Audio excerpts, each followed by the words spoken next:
Hello and welcome to Such the Reality. I'm Nana Sareen and you're watching the Reality Rundown. In today's bulletin, we bring you the latest updates from across the nation, state and region. Have a look. Assam Chief Minister Himanta Biswa Sharma has expressed concern over reports that a statue of Mahatma Gandhi was damaged at Gandhi Chowk in Tinsukia to make way for a new clock tower. Sharma stated he was unaware of this decision by the district administration and promised to verify the facts. He emphasized the significant contributions of Mahatma Gandhi to Assam, recalling his support for Bharat Ratna Gopinath Bordoloi during the grouping plan controversy.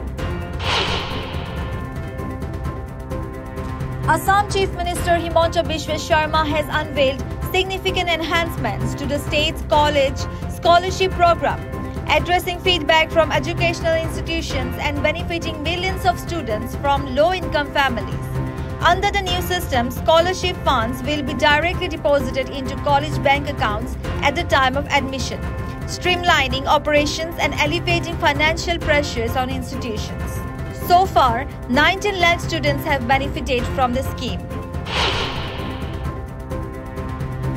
A wild elephant was discovered dead in Assam's Makum Pathar area of Margherita, raising significant concern among residents.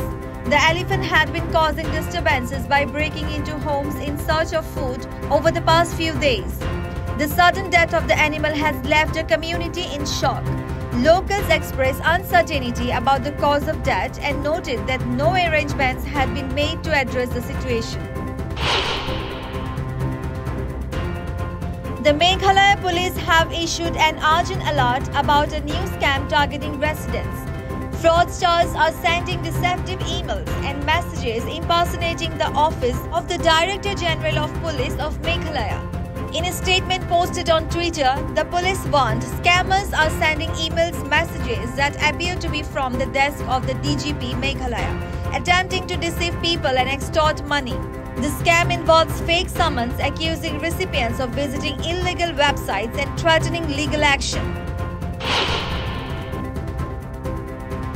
Security forces conducted extensive search operations in the fringe and vulnerable areas of Manipur's hill and valley districts, leading to notable recoveries aimed at enhancing regional security. During the operations, the security forces recovered 2 HE hand grenades without detonators, 1 modified cell Pompey bomb, 138mm cartridge marked as a rubber bullet, and 1 tear smoke cell soft nose. The recoveries were made from Salampatong in Thoubal district.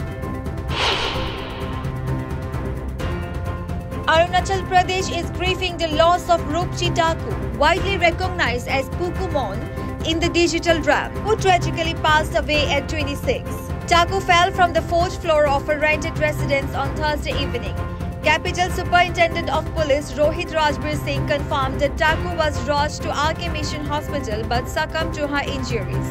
Authorities have registered a case of unnatural death under Section 196 BNSS, with Sub-Inspector Inya Tatu leading the investigation. No foul play is suspected and the incident appears accidental. The Northeast Gas Grid project, a key initiative for synchronizing gas supply across Northeast India, is scheduled for completion in Tripura by March 2025.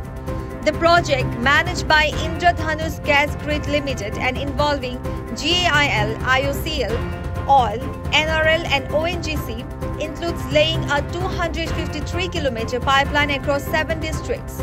Approximately 105 kilometers of the pipeline have been completed, with the remaining section in various stages of land acquisition, welding and laying. Delays in compensation payments for land acquisition have been addressed and payments are being processed. Delhi BJP Chief Birendra Sachdeva, along with party workers and leaders, held a protest against the Delhi government over the recent hike in power prices in the national capital. The demonstration, which took place earlier this week, aimed to voice the party's dissatisfaction with the increased electricity tariffs and demand and reversal of the decision. The protest highlighted growing concerns among residents about the rising cost of electricity and the impact on their daily lives. Orissa Chief Minister Mohan Charan Majhi chaired a pre-budget consultation meeting at the Lok Seva Bhavan in Bhubaneswar. The meeting held at the convention centre was attended by Deputy Chief Ministers K.V. Singh Deo and Pravati Parida. The session focused on discussing key budgetary priorities and allocations for the upcoming fiscal year. BJP Yuva Morcha workers staged a protest march to the Public Service Commission headquarters in Thiruvananthapuram. The demonstration was driven by allegations of bribery in the appointment of PSC members. The protesters demanded an investigation into the corruption claims and called for transparency in the appointment process. Thank you. For more updates, keep watching Sach the Reality.